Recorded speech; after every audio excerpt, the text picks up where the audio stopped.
All right, good afternoon. By way of introduction, my name is Luke Barbichello, and I'd like to welcome you to Pollinate Group's webinar on building impact in your profession.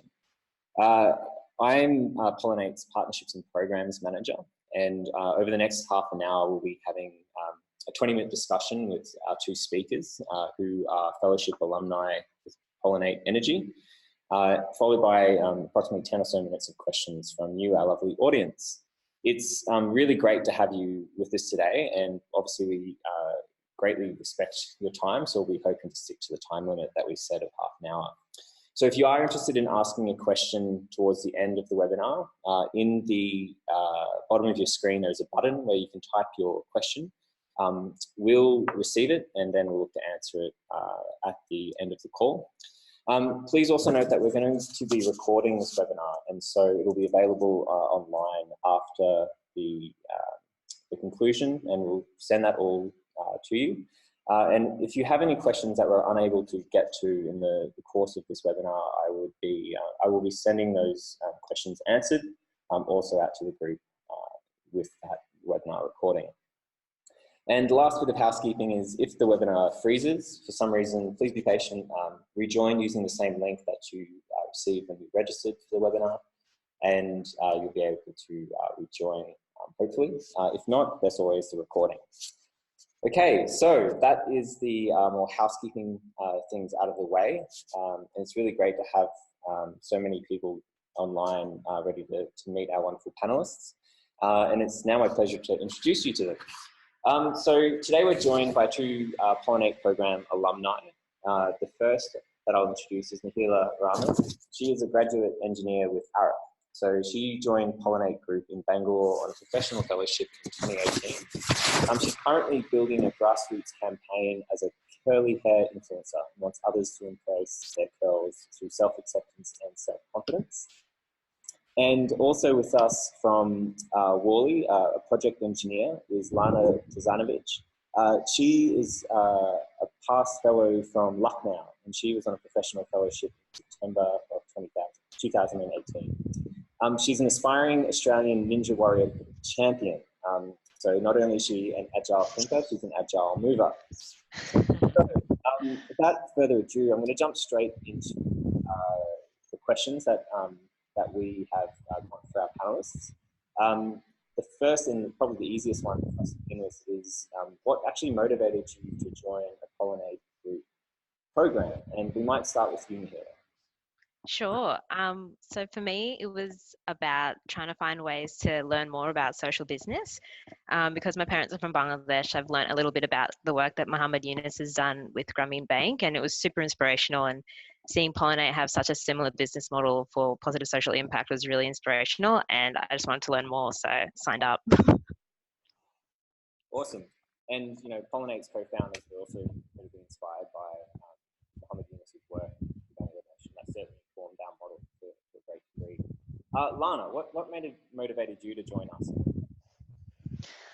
Well, I've sort of worked in a comfortable engineering job for about 6 years at that point, and I was kind of sick of being comfortable. So I had looked at all these volunteer programs available around the world. I thought I really should do that one day, get out of my comfort zone a bit, and make a bit of a positive difference to the world, rather than just, you know, looking at rusty pipes and heat exchangers and stuff as an engineer. So, and then the opportunity came up within my own company, which I, you know, didn't expect. So that was amazing. I thought I had to apply.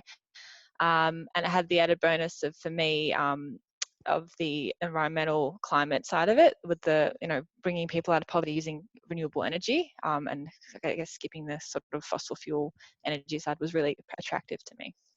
Yeah, and so of course you're referring to the fact that Pollinate Group distributes solar lanterns to replace things like kerosene lanterns. Yeah. That's right, yeah.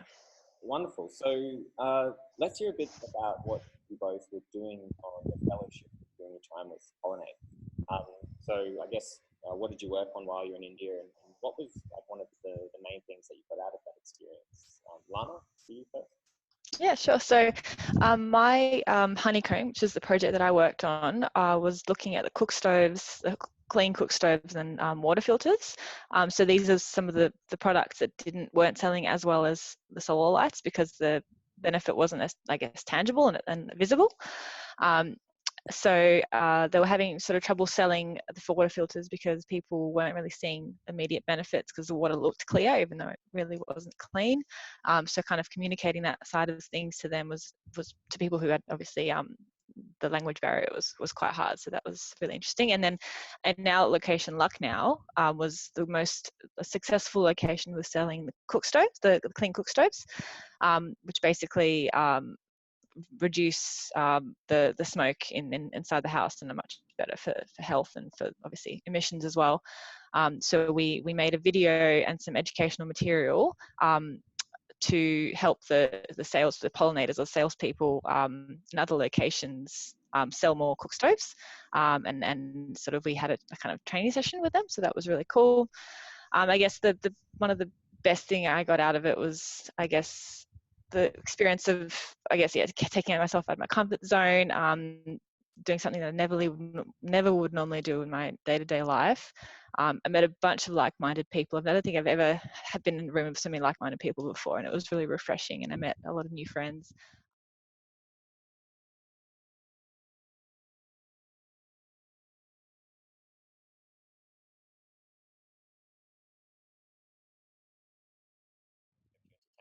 Probably it's time to ask some questions of me, your interviewer, so that I can catch us all up. Oh, we just went through what we did on our programs and the best experience out of it, and then we moved on to the next question about working at companies that support CSR initiatives and groups like Pollinate. Yes, wonderful. And did you both answer that question? No, so we had just started to answer it. So I guess I can start with that. So like I said, strong CSR is so important. It's not a nice to have anymore.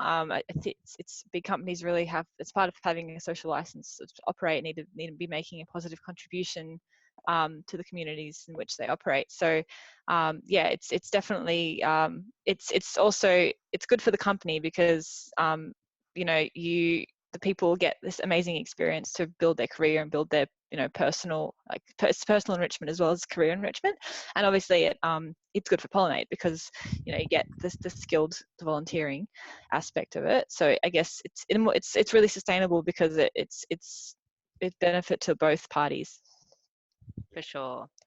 And for me, it feels like it's so great to know that you've got like the support of your company to do that, and really follow the issues that you are passionate about. And it's not just, it is great to get that personal growth as well, but when you can also serve communities that are underserved or deserve more attention, and bring everyone to that same level playing field, like we have an obligation to do that as designers, I think, especially for my role. I'm a structural engineer, so I'm all about the built environment, and what initially inspired me to get into this role was connecting communities. So to really, the Pollinate experience is like a reminder of that, and to be able to like see that happening in my day-to-day is also like awesome. And I think like both of the relationships that Pollinate Group has with Worley and Arup, also touches on the kind of the shared value that we're all kind of trying to create in communities. But it is also, directly, targeting the SDG, the Sustainable Development Goal 17 partnerships for the goals, which allows us, to have people like yourself, very interested, passionate young professionals, work on, the SDGs directly with Pollinate. So, obviously, you're both still, at your respective employers that supported you on the fellowship program. What are some of the things that, some of the lessons that you've taken from your time with Pollinate in Bangalore and Lucknow, and applied back into your workplaces day to day? Nahila, can we start with you? Yeah, for sure. The Pollinate Fellowship really kind of forced me to rethink the design problem. And I recently went on a workshop with work that was called the Innovation Lab, and they're all kind of harking back to the points around user-centered design and user experience design, and then harnessing emerging technologies and stuff to provide the best experience for humans in the built environment. And so for me, it's like a reminder that yes, like everything we do is actually for people, and so we always need to put the people at the center of the design, get around appropriate technology, and of course, for me as a super empathetic and sensitive person, it's putting empathy into your design and leading with empathy when you do design, because that's like the core of all kind of, I think, design. I think it's something that engineers should have, but a lot of the time stereotypically they don't. So yeah, I'm a force in that regard. So that could be a future area of development for all For engineers. sure. I'm really keen to like evangelize that. Yeah. And Lana, so biggest lesson that you've taken back to your workplace in Perth at Worley? Yeah, so I mean, there's a lot of lessons I've taken back, but I guess one of the biggest things that I was always passionate about before the fellowship was solving plastic pollution, and I'd previously done a lot of volunteer work with an organisation here called Green Batch, which is to build the first PET plastic recycling facility in Perth. So I was well aware of the problem. But being in India and seeing the people in those slum communities and the way that they some of them literally live in a rubbish, tip, and then the trash pickers, that's how they make a living is sorting people's rubbish, and to be honest, sorting Western countries' rubbish, because a lot of our rubbish gets sent over there. So being there and seeing that in person was quite eye-opening and motivated me to do more. So yeah, in my own organisation this year, in July, I started up a challenge globally for the organisation to try and reduce and refuse single-use plastic for the whole of July.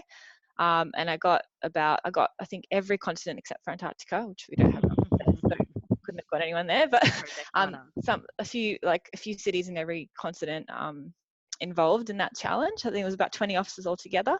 That was really amazing to see, like, so many other passionate people from a grassroots level in one company, all wanting to kind of tackle the same goal. And I'm still getting emails like every few weeks. I get emails from, like, I got the one from The Hague the other day about, oh, how do I get rid of plastic cups in the office and stuff. So, like, it's been really cool building that kind of impact globally in the office, because we have 60,000 people now or something like that. So that kind of, like, in a big company, that things like that can make a big difference, and that's something that I've taken back.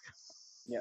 So it's that idea of that you as an individual can actually instigate that more systemic change just through, I think you mentioned grassroots a number of times, so that person-to-person connection and just putting something out there, and driving that that motivation, I suppose, being reducing that plastic consumption. That's really great. So I guess I've only got one more question for you both before we go to the audience for any questions that they have. And just a reminder to everyone, at the bottom of your screen, there's a little Q&A button, so you can click on that and type in anything to ask Nahila or Lana about their experiences. Working for a very strong CSR organisations. We're about that time with Pollinate. But I guess to close it out with the last questions for you, and we'll start with you, Nahila.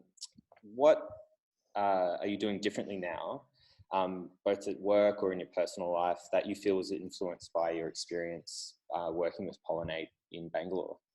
Yeah, so I'm obviously very much interested in humanitarian causes and social business as a vehicle to produce more positive social impact.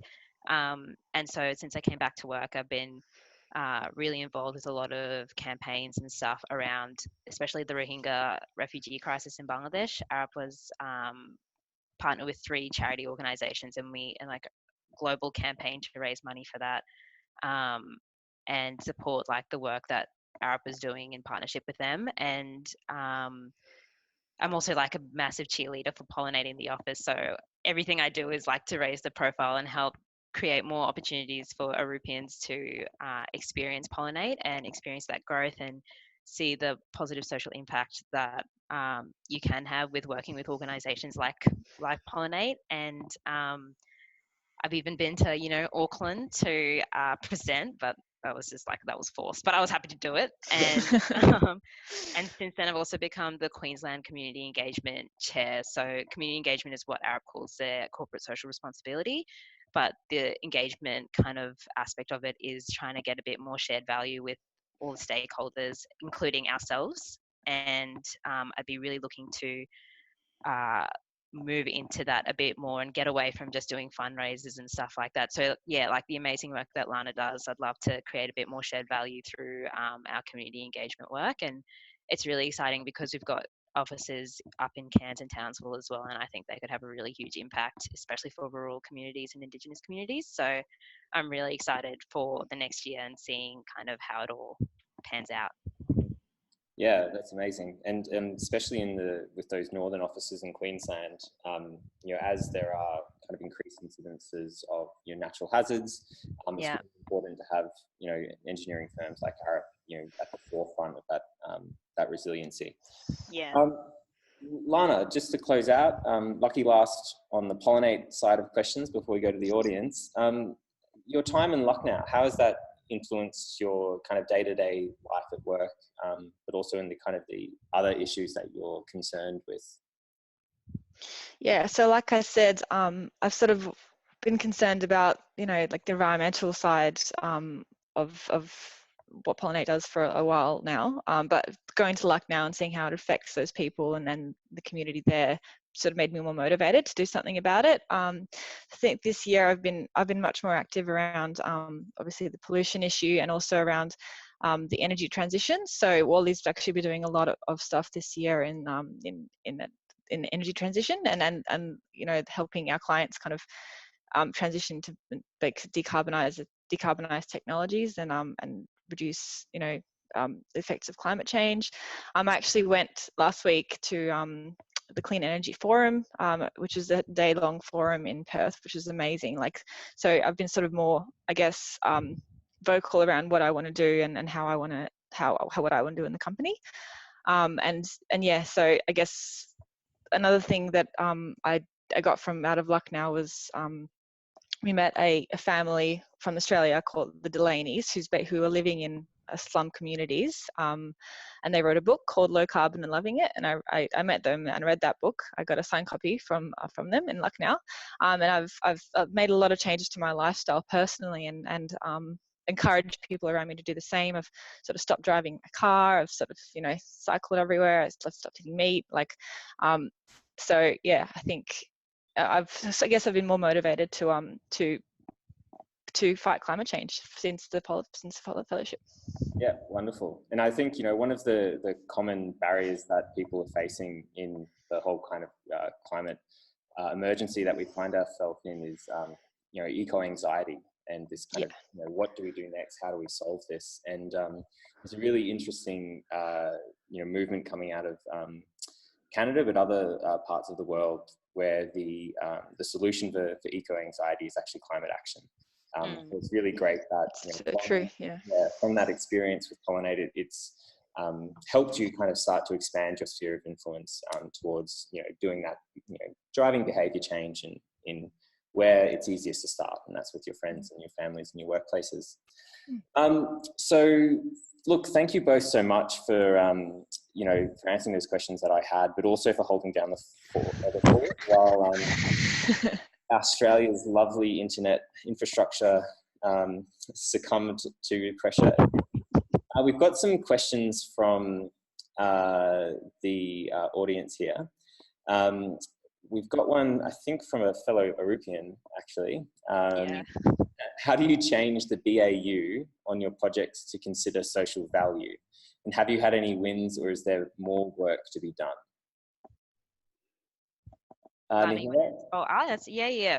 So to change the business as usual on our project, I think we really need to start considering like a social impact aspect of our project and not just the money value, and remind our clients that sometimes it's really easy to blur the line between your client and your end user. So really like bringing that conversation and sort of developing like almost like just a map sort of, or like a quick little roadmap saying like this is how you can create social impact, and if that's something that you'd like. I think it's really important to start incorporating into our projects. And As for wins, we do have small wins in actually our structures team, which is really exciting. My boss, Eliza, she's a queen, love her. And I was part of some research where we were looking at the height of cycle, like balustrades. So she was really concerned that the balustrade was too high. And we did some research into like what would the optimum level be. And so that's real user-centric kind of surveying. We asked people down in the basement, like, what height they prefer, and so she's been able to present on that at like multiple forums and stuff. So it is happening, but it is us driving the change. So we really need to, lead that. Yeah. Thank you, Megan, for your question. And Lana, has there been any kind of shift from business as usual processes that, to consider social value that you've come across or experienced at Worley? I suppose, we do consider because I'm a project engineer, when we put proposals in for projects, we do have criteria, risks around, social and climate type things, and that will affect if we bid for it at all, and B, what sort of risks we have to have in place. I think that constantly gets updated. I know we put a carbon emission requirement in recently around, high risks of projects that we would or wouldn't bid on. So yeah, definitely business as usual is changing. Yeah. So we've got another question here from Alice. What advice would you give someone about to go on a fellowship to India? Lana, we'll start with you maybe. Sure. So go for it. I mean, first of all, it's can be a bit scary going to India without without knowing anyone, and going to somewhere like India. Before I went to India, I read that India was the most dangerous place for a female to go. So I was like, ugh. But honestly, there's nothing. I didn't feel unsafe with the Pollinate Group at all. It's the experience of a lifetime. Definitely keep your mind open, and be prepared to do a lot of hand signaling and and the food's amazing. The food's the best part. We always seem to come back to the food whenever this question is kind of Nahila, same question, is there any hot tips that you would give someone about to embark on the professionals fellowship? Yeah, I mean, exactly what Lana said, 100% go for it. And keep your mind really open, and the opportunity is really what you make it. So if you are negative about it, you might not get the results that you're after. But if you're able to keep your mind open and see all the positive things that are happening, and not dismiss any of the negative stuff, you'll get such a huge, massive experience out of it, and at the same time really enable a lot of positive social impact through social business, which is such an interesting vehicle for change. So yeah, do it. Such a unique experience.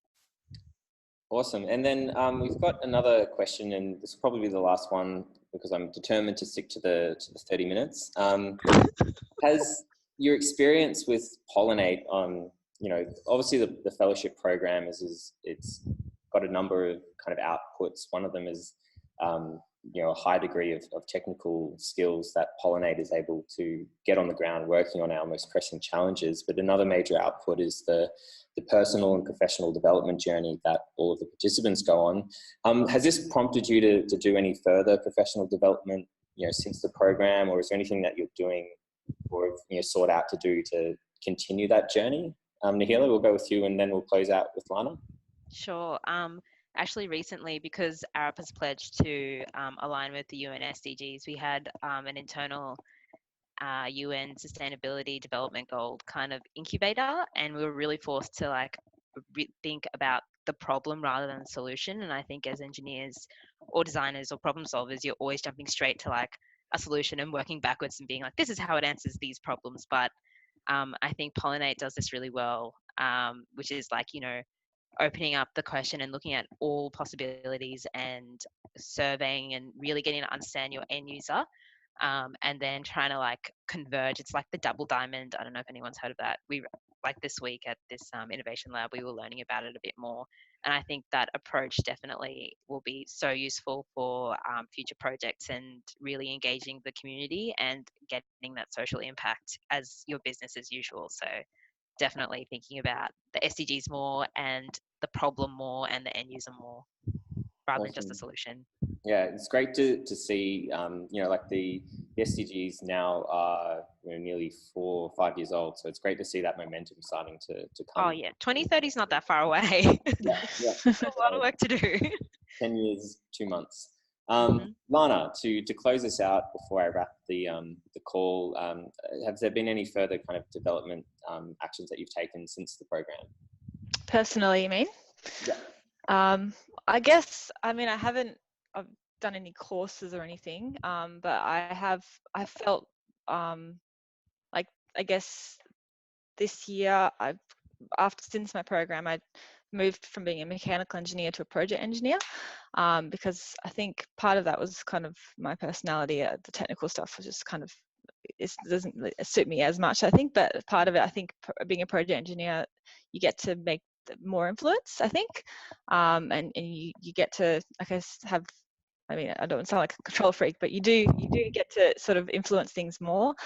So I've really worked on project management personally, and I've been doing that since March, and I'm managing a few little projects now, and I really find that, yeah, it's allowed me to have a bit more impact on project outcomes. And like I said, and from also like I've tried to learn much more about clean energy and technologies and stuff. And I went to this forum last week, and I'm really, I guess, chasing Worley for more opportunities like that internally. And we do have a lot of them, which is awesome. That's wonderful. The point you just raised around kind of shifting, you know, from a mech engineer to being more project, about that being a pathway to creating more impact, or having a bit more ability to do so. And I think it really speaks to that idea of, you know, what is the most effective leverage point to achieving social impact, whether that's in a large or a small organization. So it's really great to be on that path of thinking. Look, so that brings us to a close. I think you know, it's been a really engaging conversation with you both. So I want to thank you for your time out of your lunch breaks, and also a big thank you to the team behind the scenes at Pollinate, who managed across 3 time zones, being Queensland, WA, and Victoria. If you do have any further questions for panelists or for Pollinate, you know, do send them through and reach out. It's been a quick webinar, but it's been a great webinar. Thanks again for the patience through the internet issues. It's always going to happen. But lastly, I'd really love to thank everyone who's logged on and joined the webinar and participated in it. From everyone at Pollinate, and obviously Nahila and Lana, we wish you a great morning or afternoon, wherever you're signing in from, because we've had people from all over join.